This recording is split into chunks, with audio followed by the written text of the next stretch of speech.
dan salam saya haturkan junjungan kita Nabi besar Muhammad sallallahu alaihi wasallam, yang mana tidak pernah kita mendengar kata-kata yang lebih indah melebihi perkataannya Sayyidina Muhammad. Tidak pernah kita mengetahui akhlak yang paling mulia melebihi akhlaknya Sayyidina Muhammad. Tidak pernah kita mendengar cerita manusia yang paling mulia melebihi Sayyidina Muhammad. Tidak pernah kita mendengar ciptaannya Allah yang paling indah melebihi keindahannya Sayyidina Muhammad. Alhamdulillah, kita berada di sini berkumpul semuanya dijadikan oleh Allah sebagai umatnya Sayyidina Muhammad sallallahu alaihi wasallam.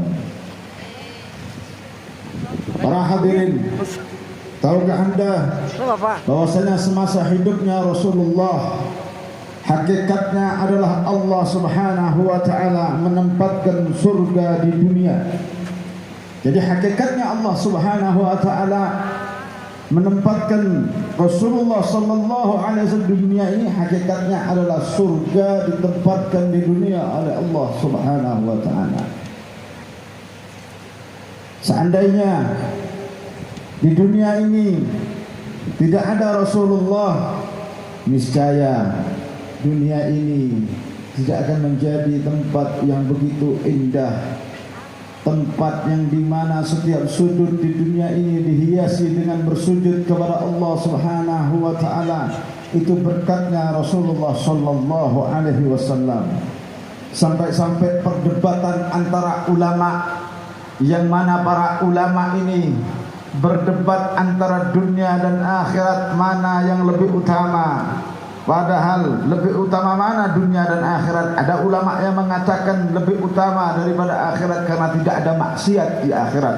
Ada ulama yang mengatakan lebih utama dunia daripada akhirat. Istilahnya keutamaannya zahirnya. Ini bahasa zahirnya.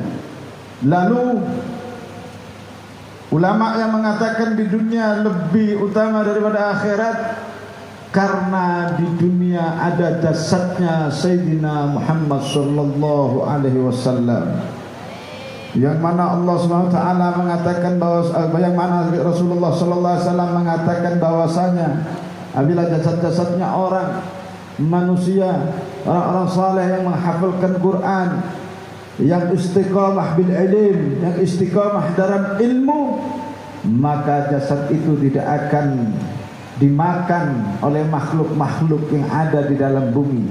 Bagaimana dengan jasadnya Sayyidina Muhammad?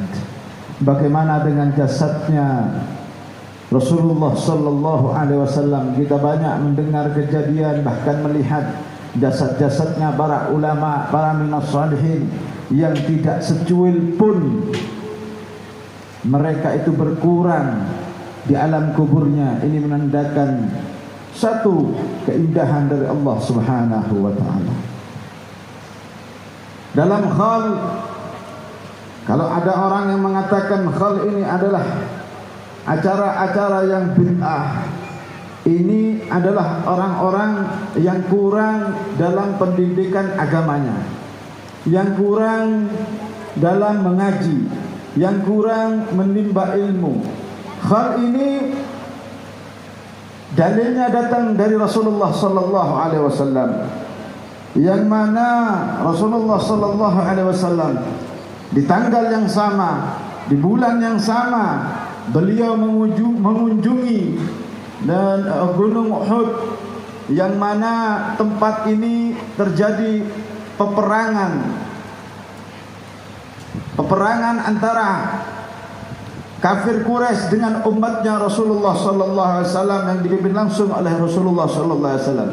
Dan banyak sahabat-sahabat yang meninggal waktu perang Uhud. Salah satunya adalah sahabat utama paman beliau, yaitu Sayyidina Hamzah radhiyallahu anhu. Dan beliau setiap bulan yang sama, tanggal yang sama, setiap tahunnya beliau datang dan berziarah di tempat peperangan Uhud, mengunjungi daripada pemakaman-pemakaman sahabat-sahabat beliau yang gugur di perang Uhud. Hal ini dalam arti kata kalau kita mengaji dalam kitab Babus Zakat, itu adalah 1 tahun penuh itu yang disebutkan khol. Seperti kemarin khol daripada Abah Guru Muhammad Zaini bin Abdul Ghani, khol yang ke-17, berarti sudah tahun ke-17. Jadi khol ini bukan tanpa dalil, khol ini bukan kefanatikan, khol ini bukan kita hanya untuk mengumpulkan orang dan mengenang daripada almarhum yang dikhali, tapi khal ini adalah panutan daripada Sayyidina Muhammad sallallahu alaihi wasallam yang dicontohkan oleh Rasulullah sallallahu alaihi wasallam. Apalagi yang dikhali seorang ulama besar. Beliau adalah guru Khair Anwar. Beliau memiliki sanad guru yang begitu mulia. Beliau mempunyai guru bernama Guru Mulia Muhammad Zaini, dan Guru Muhammad Zaini berguru kepada Guru Bangil, dan Guru Bangil berguru kepada Syekh Amin Qutbi Al-Hasani, wali besar, Imamul Haramain, imam daripada Mekah dan Madinah, mufti besar di zamannya, yang mana Sayyid Muhammad bin Alwi Al-Maliki saja berguru kepada beliau, ngambil sanad kepada beliau. Sayyid Alwi bin Abbas Al-Maliki berguru kepada beliau. Beliau adalah salah satu ulama besar, wali min auliyaillah. Makanya kalau kita datang ke sini, termasuk kita mengambil athar daripada ulama-ulama terdahulu yang dipegang oleh Guru Khairil Anwar yang diteruskan oleh putranya. Karena asar ini bahkan berlanjut dari zaman ke zaman. Kata Rasulullah sallallahu alaihi wasallam bersabda, "Atharul mu'min as-sifa." Daripada bekas-bekasnya ulama inilah obat buat kita umatnya Nabi Muhammad. Mereka mengambil athar mulai dari Sayyidina Muhammad sallallahu alaihi wasallam turun ke sahabat, sahabat turun ke tabi'in, tabi'in turun ke tabi'in, terus kepada ulama-ulama yang kita menggandeng tangannya, mencium tangan beliau, mengambil sanad ilmunya, bersambung kepada Sayyidina Muhammad. Sungguh indah daripada sanad-sanad orang yang memiliki i'tiqad kuat kepada para ulama.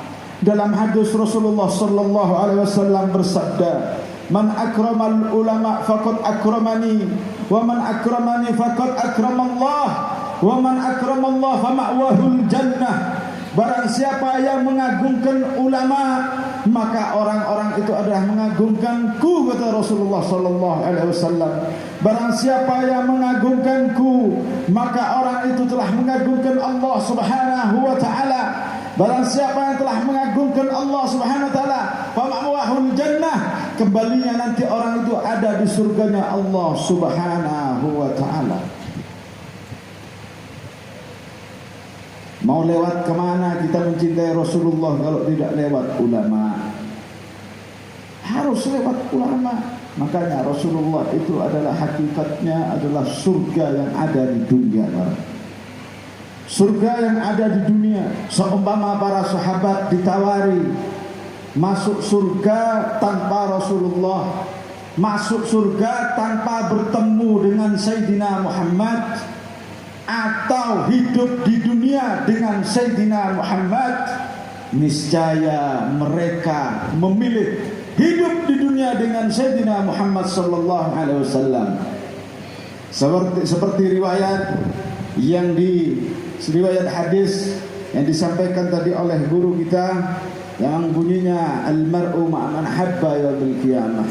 Orang bakal berkumpul nanti dengan orang yang dicintai di yaumil qiyamah. Satu ketika, satu cerita daripada sahabatnya Rasulullah bertanya kepada ya Rasulullah, limadha nahnu yadkhulul jannah ya Rasulullah, kenapa kita ini ya Rasulullah harus labut masuk surga ya Rasulullah, kenapa ya Rasulullah? Lalu karena hadis ini ada dua riwayat cerita. Lalu Rasulullah SAW bertanya kepada sahabat ini, kenapa kau bertanya pertanyaan ini, kata Rasulullah. Lalu sahabat ini mengatakan, ya Rasulullah, seandainya nanti kita harus masuk surga, sebelum memasuki surga itu ya Rasulullah, kita membawa buku-buku daripada amal-amal kita nanti di dunia ya Rasulullah. Dan kami tahu ya Rasulullah, tidak ada ibadah yang lebih sempurna. Makhluk yang bersujud kepada Allah, menghambakan dirinya kepada Allah, melebihi dirimu ya Rasulullah. Niscaya ya Rasulullah, kita bakal ada di dunia, di surga pun mungkin surga nomor 3 ya Rasulullah. Sedangkan engkau ada di surga Firdaus, surga yang paling agung, surga yang paling tinggi. Apa jawabannya sahabat? Dilanjutkan sahabat, buat apa di surga ya Rasulullah, tapi kita tidak bisa memandang wajah indahmu ya Rasulullah? Buat apa kita di surga ya Rasulullah, tapi kita tidak bisa berkumpul denganmu ya Rasulullah? Buat apa ada di surga ya Rasulullah, tapi kita tidak bisa salat, duduk, berjuang, melihat wajahmu ya Rasulullah? Mending di Madinah sudah ya Rasulullah, tidak usah surga-surgaan sudah ya Rasulullah. Di sini kami tiap hari, kapanpun bisa bertemu denganmu ya Rasulullah. Ini menandakan dalil bahwasanya surga itu tidak ada apa-apanya dibandingkan dengan Sayyidina Muhammad sallallahu alaihi wasallam. Ini dalil bahwasanya surga itu, bahwasanya Rasulullah itu lebih indah daripada surga. Sampai Al-Imam Qutbil Irfat wa Ghathil Ibad wal Bilad Al-Habib Abdullah bin Ali Al-Haddad mengatakan, kalau tidak ada kekasihku di surga, aku tidak menginginkan masuk di dalamnya. Al-Imam Al-Habib Ali bin Muhammad Al-Habsyi mengatakan, di surga itu penuh dengan kenikmatan, kata Habib Ali bin Muhammad Al-Habsyi. Di dalamnya ada bidadari makan makanan apa yang kita inginkan ada di dalamnya. Tapi aku memohon kepada Allah Subhanahu wa taala, bukan berada di dalamnya, tapi aku mohon kepada Allah Subhanahu wa taala untuk aku berkumpul dengan kekasihku Sayyidina Muhammad sallallahu alaihi wasallam. Di zaman ini tidak ada jalan lain untuk sampai kepada Rasulullah, kecuali lewat ulama, lewat orang-orang saleh. Kita bakal sampai kepada Sayyidina Muhammad. Makanya kita duduk di sini berselawat tadi itu termasuk kita dipanggil oleh Sayyidina Muhammad. Kita dikumpulkan oleh Sayyidina Muhammad. Kita digerakkan hatinya oleh Allah SWT untuk mencintai Sayyidina Muhammad. Alhamdulillah, sesuatu yang membanggakan dan membahagiakan untuk kita. Ada satu cerita daripada seorang istri yang bangun malam. Beliau membangunkan istrinya, membangun suaminya tidak mau bangun. Lalu si istri ini salat malam dan berdoa, ya Allah, dengan kecintaanmu kepadaku ya Allah, aku memohon ampun kepadamu ya Allah. Si suami mendengar, wahai istriku, bagaimana kau tahu kalau Allah mencintaimu? Kenapa kau sangat yakin kalau Allah mencintaimu? Lalu si istri mengatakan, wahai suamiku, kalau Allah tidak mencintaiku, tidak mungkin aku bangun pada malam hari ini untuk bersujud kepadanya. Kalau kanjeng Nabi Rasulullah sallallahu alaihi wasallam Sayyidul Rasul tidak cinta kepadaku, tidak mungkin aku digerakkan untuk berselawat kepadanya. Karena selawat kepada Rasulullah perintah langsung dari Allah Subhanahu wa taala. Innallaha wa malaikatahu yusholluna 'alan nabi ya ayyuhalladzina amanu shallu 'alaihi wa sallimu taslima. Sungguhnya Allah Subhanahu wa taala dan para malaikatnya berselawat kepada Nabi Muhammad sallallahu alaihi wasallam. Selawatnya Allah kepada Nabi Muhammad rahmat, selawatnya malaikat kepada Nabi Muhammad minta pengampunan, selawatnya kita kepada Nabi Muhammad minta syafaat supaya dikenal kita oleh Rasulullah sallallahu alaihi wasallam. Ya ayyuhalladzina amanu, wahai orang-orang yang beriman. Wahai orang-orang yang beriman, sallu alaihi wa sallimu taslima. Sallu fil amr. Dalam ilmu nahwu, fil amr perintah langsung dari Allah Subhanahu wa taala. Jadi selawat ini perintah langsung dari Allah Subhanahu wa taala. Kapan wajibnya selawat? Salat 5 waktu. Dulu waktu Isra wal Mi'raj, Rasulullah disuruh 50 kali salat bersama umatnya oleh Allah Subhanahu wa taala. Karena apa? Itu bukan beban, itu bukan problem, tapi itu kecintaannya Allah Subhanahu wa taala kepada kita. Karena apa? Allah Subhanahu wa taala selalu ingin berhubungan dengan hambanya, sampai menginginkan 50 kali Allah Subhanahu wa taala bertemu dengan hambanya satu hari satu malam. Ini kecintaannya Allah kepada kita. Kadang kita tidak sadar, kita digerakkan hati kita hadir di tempat ini, kadang kita merasa seperti beban. Bukan. Ini adalah kecintaannya Rasulullah kepada kita. Ini kecintaannya Guru Khairul Anwar kepada kita. Ini yang bakal mengumpulkan kita nanti di hadapan Allah SWT bersama Rasulullah sallallahu alaihi wasallam. Para hadirin, berselawatlah kepada Rasulullah. Karena selawat kita itu adalah mediasi kita untuk kenal dan dikenal oleh Rasulullah. Dalam satu ulama mengatakan, ya ini beliau adalah Sayyid Ahmad Zaini Dahlan, yang mengatakan barang siapa yang baca selawat ini maka kita akan bersatu dengan Rasulullah sallallahu alaihi wasallam. Yang mana salawatnya memberinya Allahumma salli wa sallim ala Sayyidina Muhammad al-jami' bi asrarir wattal alaih. Allahumma salli ala Sayyidina Muhammad, Allahumma salli wa sallim ala Sayyidina Muhammad al-jami' bi asrari wattal alaih. Yang mana artinya, ya Allah, sampaikanlah salam kepada yang mengumpulkan rahasiamu ya Allah, yaitu Sayyidina Muhammad, dan menyampaikan kepadanya. Jadi Sayyidina Muhammad itu mengumpulkan banyak rahasia-rahasianya Allah, dan kita yang menyampaikan kita kepada Allah Subhanahu wa taala adalah Sayyidina Muhammad. Jadi bagaimana caranya? Harus kita renungkan bagaimana caranya kita mendapatkan daripada sir dan pandangannya Rasulullah sallallahu alaihi wasallam. Tidak lain dan tidak bukan lewat warasatul anbiya, para ulama. Karena ulama ini adalah penguasa hakiki. Penguasa itu kalau cuma penguasa pejabat, itu penguasa dhahiri, yang kapanpun bisa diganti, yang kapanpun ada pemilihannya. Tapi penguasa hakiki adalah para ulama. Para ulama ini penguasa ad-dhahir wal batin di dunia wal akhirah. Kok bisa ulama punya kekuasaan sampai di akhirat? Apakah ada dalilnya dari Rasulullah? Ada. Bahwasanya Rasulullah sallallahu alaihi wasallam bersabda, yasfa'u yaumil qiyamah bisalasa. Nanti di yaumil qiyamah syafaat itu dipegang oleh 3 golongan. Yang pertama, syafaat itu dipegang oleh al-anbiya'u. Setelah syafaatnya para nabi, setelah syafaatnya Rasulullah, ada syafaat, yaitu syafaatnya ulama, para nabi.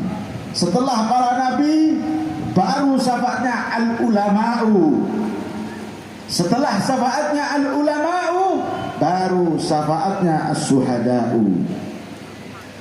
Jadi penguasa nanti syafaat di yaumil qiyamah menurut hadis Rasulullah itulah ada 3 golongan. Al-anbiya'u, al-ulama'u, as-suhada'u. Yang pertama adalah para nabi setelah syafaatnya Rasulullah. Yang kedua adalah al-ulama. Kenapa ulama dulu kok bukan syuhada? Karena syuhada sudah jelas memiliki syafaat. Syafaatnya syuhada masih ada batasnya daripada 70 dari sana keluarganya. Tapi kalau ulama semakin tinggi derajatnya di hadapan Allah, semakin tinggi derajatnya di hadapan Allah, semakin dekat kepada Rasulullah, semakin banyak dan besar menyafaati daripada umatnya Nabi Muhammad sallallahu alaihi wasallam. Kita kesini itu intinya ingin dapat syafaatnya Rasulullah lewat ulama. Ingin kumpul dengan ulama yang mana mereka cinta, saling mencintai dengan Rasulullah. Seperti dikatakan tadi dalam manaqibnya beliau, mengatakan guru beliau Abah Guru Muhammad Zaini bin Abdul Ghani mengatakan jangan madukan aku. Itu kata-kata sastra tinggi maksudnya. Itu perkataan yang timbul dari hati yang penuh dengan kecintaan. Satu contoh, apabila seorang suami sudah istrinya mengatakan seperti itu, berarti si istri ini begitu mencintai suaminya. Betul ya Bu? Betul ya Bu ya? Istri mengatakan apa? Saya jangan dimadu. Saya tidak kuat. Karena apa? Terlalu cintanya istri kepada suami. Walaupun suami mempunyai hak untuk itu, ya jangan diteruskan. Akhirnya ibu-ibu jangan diundang lagi nih Umar. Bahas madu-madu. Ini antara kecintaan guru kepada muridnya. Makanya saudara, di Al-Quran dijelaskan nanti orang tua lari dari anaknya, anak lari dari orang tuanya, istri lari dari suaminya, suami lari dari istrinya. Di Al-Quran tidak dikatakan guru lari dari muridnya, saudara. Di Al-Quran tidak dijelaskan guru bahkan berpaling kepada muridnya, tidak ada. Tapi banyak murid berpaling daripada gurunya. Na'udzubillah min dzalik. Semoga kita dijauhkan daripada sifat-sifat berpalingnya kita daripada guru kita. Karena guru kita nanti mempunyai peran yang sangat besar di hadapan Allah Subhanahu wa taala untuk kelangsungan keselamatan kita di akhirat. Karena ulama mempunyai syafaat. Kalau sudah kita lupa kepada guru kita, nanti jangan merengek kalau kita dilupakan oleh guru kita nanti di yaumil qiyamah. Tak apa-apa sampean bukan habib, tak apa-apa kita bukan ulama besar, tak apa-apa kita bukan habaib, tak apa-apa kita bukan guru, tapi kita memiliki nasab kepada Rasulullah, yaitu nasab keilmuan. Nyambung kita kepada Rasulullah, nyambung kita ke Sayyidul Rasul, seperti disabdakan oleh Rasulullah sallallahu alaihi wasallam, abuka thalatha kata Rasulullah, bapakmu ada 3 kata Rasulullah. Ini dalilnya. Yang pertama bapak mertua. Jadi tidak ada ceritanya mantan mertua, itu tidak ada sebetulnya. Karena apa? Kalau sudah kita menikah, mengatakan qabiltu nikah wa tazwija bil mahril madhkur, dunia akhirat kita tidak batal wudu kepada orang tua kita, kepada mertua kita. Walaupun seumpama ada perceraian, itu tetap tidak batal wudu antara menantu dan mertuanya. Ini hadisnya Nabi. Bapak kandung, bapak mertua, dan juga guru kata Rasulullah sallallahu alaihi wasallam. Dan maaf juga kata Rasulullah, ini Rasulullah yang mengatakan saya tidak mengecilkan bapak mertua dan bapak kandung, tidak. Yang nomor 3 ini lebih afdol daripada yang 2. Karena apa? Yang pertama itu jadi jalannya kita dari lahir mahfud turun ke dunia. Yang kedua, jadi jalannya kita menunaikan sunnahnya Rasulullah sallallahu alaihi wasallam dan memperbanyak daripada keturunan kita sebagai umatnya Rasulullah sallallahu alaihi wasallam. Yang ketiga, yang mengenalkan kita kepada Rasulullah, yang mengenalkan kita kepada Allah Subhanahu wa taala, yang memberitahu kita bagaimana caranya mencintai Rasulullah, bagaimana caranya ibadah kepada Allah Subhanahu wa taala, itu lewat guru para saudara-saudara. Makanya kalau kita sudah melupakan guru kita, berarti kita melupakan Rasulullah. Kalau sudah kita melupakan Rasulullah, secara otomatis kita melupakan daripada Allah Subhanahu wa taala. Makanya banyak sekarang daripada aliran-aliran yang mengatakan tidak usah ke ulama, langsung ke Allah taala saja. Ada yang tidak mau sama khol, yang tidak mau sama maulid, yang tidak